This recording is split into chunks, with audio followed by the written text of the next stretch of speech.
اور روسی صدر نے فلسطین اور اسرائیل تنازع کے تصفیے میں ہر ممکن تعاون کی پیشکش کر دی ہے۔ پیوٹن نے عرب لیگ کے سربراہی اجلاس میں اپنے پیغام میں کہا، روس چیلنجز سے نمٹنے کے لیے عرب ممالک کے ساتھ تعلقات مزید مؤثر بنانے کا خواہاں ہے۔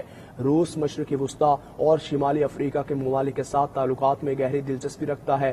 سوڈان، یمن، لیبیا اور شام کے بحرانوں کو حل کرنے میں دلچسپی رکھتے ہیں۔ اسی حوالے سے بات کرتے ہیں، اپنے نمائندے ماسکو سے ہمارے ساتھ موجود ہیں شاہد گھمن۔ شاہد، پیوٹن کے پیغام کی تفصیلات کیا ہیں؟ جی بالکل، روسی صدر ولادیمیر پوتن نے سعودی عرب کے شہر جدہ میں منعقد ہونے والی 32ویں عرب کانفرنس میں شریک عرب سربراہوں کے نام اپنے پیغام میں کہا ہے کہ روس نئے چیلنجوں اور خطرات سے نمٹنے کے لیے عرب ممالک کے ساتھ دوستانہ تعلقات کو نئے انداز سے استوار کرنے اور انہیں مؤثر بنانے میں دلچسپی رکھتا ہے۔ انہوں نے کہا ہے کہ روس مشرق وسطی اور شمالی افریقہ کے ممالک کے ساتھ تعمیری شراکت میں تعاون اور نئے دوستانہ تعلقات استوار کرنے کے لیے ماضی کی طرح حال میں بھی گہری دلچسپی رکھتا ہے۔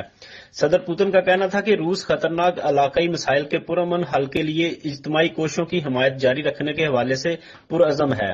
ہم سوڈان، یمن، لیبیا اور شام کے بحرانوں کو حل کرنے میں دلچسپی رکھتے ہیں۔ اس کے علاوہ ہم فلسطین اور اسرائیل تنازع کے تصفیے میں ہر ممکن تعاون جاری رکھیں گے۔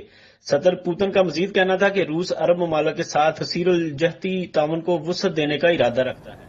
شاہد گھمن، آپ کا شکریہ۔